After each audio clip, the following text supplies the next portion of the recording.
We are not refugees. We are not minorities. We are Kashmiri Pandits from Kashmir.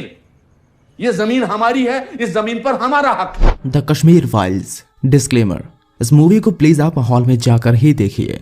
जिनके पास बिल्कुल भी option नहीं है सिनेमा हॉल पीवीआर में जाने का, वो बस इस वीडियो को जरूर देखें, और जो इस फिल्म को देख चुके हैं सिनेमा हॉल में वो इस वीडियो को जरूर देखें। तो शुरू करते हैं बिना लेट किए।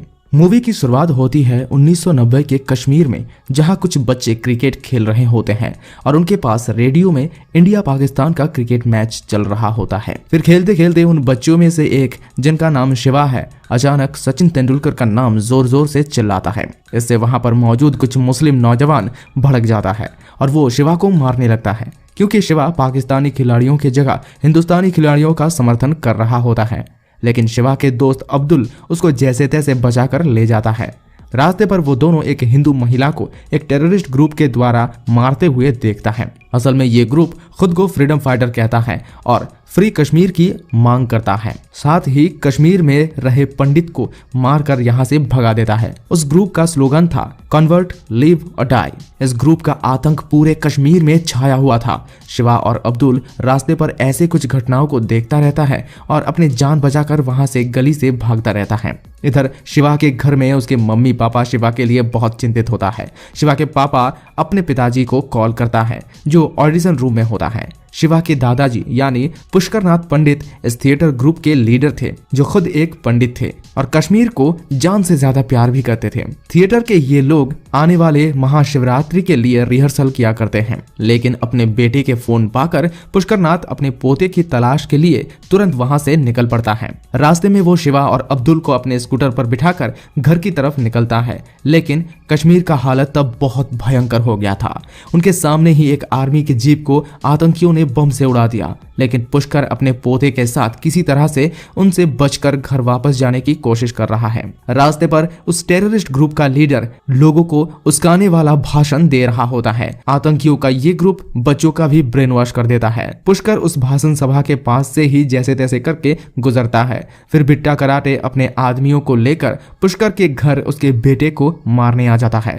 यहाँ पता चलता है कि पुष्कर का बेटा यानी शिवा के पापा एक ड्रम में छिपा हुआ है, लेकिन बाहर उनके ही पड़ोसी यानी अब्दुल के अब्बा बिट्टा को बता देता है कि वो ड्रम में छिपा हुआ है। बिट्टा अंदर जाते ही उस ड्रम को बाहर से फायर करता है और गोलियों से भून देता है, जिससे शिवा के पिताजी मर जाते हैं। ऐसे मौके पर पुष्कर भी वहां पहुंचता है और ये सब कुछ देखकर वो काफी टूट पड़ता है। फिर शिवा के माँ को बिट्टा शिवा के ही पापा के खून से लिपटी चावल खिलाने के लिए जबरदस्ती करता है, क्योंकि वो कहते हैं ऐसे करने पर वो लोग शिवा के छोटा भाई कृष्णा और उसकी मम्मी को छोड़ देगा। यहीं से सीन कट होकर प्रेजेंट डे पर आ जाता है, जहां पर एक ex IAS officer Brahma Datta को दिखाया गया है। वो और उनके 3 दोस्त पुष्कर के छोटे पोते कृष्णा की इंतजार में बैठे हुए हैं। पुष्कर का डेथ हो चुका है और कृष्णा उनके अस्थियों को लेकर दिल्ली से कश्मीर ब्रह्मादत्त के घर आने वाला था। इससे पता चलता है कि ब्रह्मादत्त और बाकी 3 साथी, जिसमें एक डॉक्टर, एक जर्नलिस्ट और एक पुलिस DIG, जो पुष्कर के काफी करीबी दोस्त थे, और उनके डेथ की खबर सुनते ही सभी ब्रह्मादत्त के घर कृष्णा से मिलने के लिए आए हुए थे। कृष्णा फिर वहां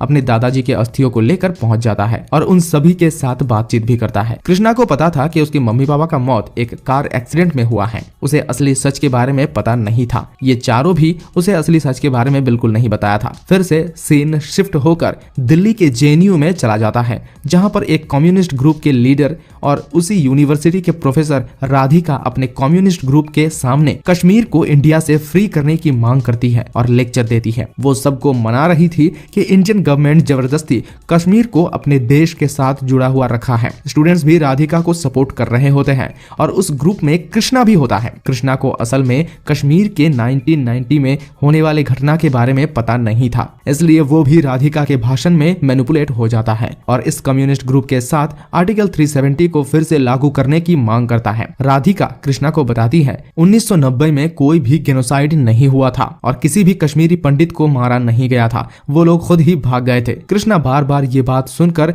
इसी को ही सच मानने लगा था। सीन फिर से फ्लैशबैक में चला जाता है, जहां पर पुष्कर अपने बेटे के सेफ्टी के लिए ब्रह्मादत्त के पास आया है। ब्रह्मादत्त उसे बताता है पीएम से भी वो इस बारे में बात किया है, लेकिन कश्मीर के सीएम और इंडिया के पीएम करीबी दोस्त थे, इसलिए पीएम इस मामले में कुछ भी नहीं कर सकते हैं। इससे उन लोगों के दोस्ती के ऊपर दरार आ सकता है। फिर भी ब्रह्मादत्त पुष्कर को हेल्प करने की सराहना देता है और अपने गाड़ी से पुष्कर को घर पहुंचा देता है। लेकिन रास्ते पर सब्जी खरीदने के लिए पुष्कर जैसे ही गाड़ी से उतरता है और सब्जी खरीदने के बाद वो इंडियन करेंसी का नोट देता है, लेकिन दुकानदार उसे पाकिस्तानी नोट वापस करता है और जोर जोर से कहता है कि कश्मीर में सिर्फ पाकिस्तानी नोट ही चलेगा, क्योंकि वो लोग कश्मीर को पाकिस्तान का हिस्सा मानता है। ये देखकर और सुनकर ब्रह्मादत्त उस शख्स को अरेस्ट करवा दिया। इसके बाद ब्रह्मादत्त अपने सामने हिंदू महिला के ऊपर मुस्लिम महिलाओं का अत्याचार भी देखता है, लेकिन वो कुछ कर नहीं पाता। फिर एक दिन सुबह उनके सामने 3 एयरफोर्स ऑफिसर को चौक में ही आतंकियों ने गोली मारकर हत्या कर देता है और उस चौक में लगी हुई इंडियन फ्लैग को फेंक कर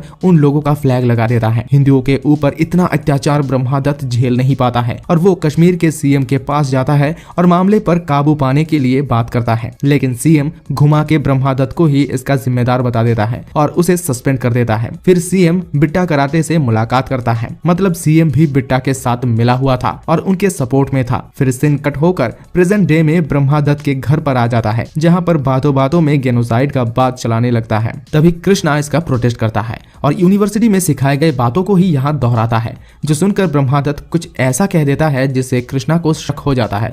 फिर वो अपने परिवार के बारे में सच्चाई जानने की कोशिश करता है और बहुत रिक्वेस्ट करता है सच्चाई बताने के लिए। फिर ब्रह्मादत्त कृष्णा के पापा के मौत के बारे में बताते हैं, कैसे पुष्कर अपने पूरे परिवार को लेकर एक रिफ्यूजी कैंप में चला गया था और रास्ते में जिन लोगों ने भी उनको मदद किया उन सबको टेररिस्ट ग्रुप ने मार दिया था। ये सब सुनकर कृष्णा की गलतफहमी दूर हो जाता है, क्योंकि उसके यूनिवर्सिटी में कश्मीर के बारे में कुछ अलग ही सिखाया गया था, लेकिन असली फैक्ट कुछ और ही है। यहाँ पे उस समय हॉस्पिटल में भी हिंदुओं को हत्या कर दिया गया था। ऐसे और भी अलग अलग किस्म के अत्याचार झेलना पड़ा था कश्मीरी पंडितों को। कृष्णा फिर अपने पुराने घर पे दादाजी की अस्थियां को बहा कर आता है और बिट्टा कराटे से मुलाकात करने के लिए निकल पड़ता है, क्योंकि प्रोफेसर राधिका यूनिवर्सिटी के इलेक्शन जीतने के लिए बिट्टा से मिलने की सलाह दी थी। इससे साफ पता चल जाता है कि राधिका भी उस आतंकी संगठन का कॉन्टेक्ट में है। बिट्टा से मुलाकात के बाद बिट्टा कृष्णा को कुछ अलग ही रिपोर्ट्स देता है कि कश्मीरी पंडितों को आर्मी ने मारा है और उसका संगठन बल्कि कश्मीर और पंडितों को बचाने के लिए लड़ते हैं। बिट्टा खुद को भगत सिंह के साथ कंपेयर करता है, जो कि एक फ्रीडम फाइटर है। कृष्णा ये सब सुनकर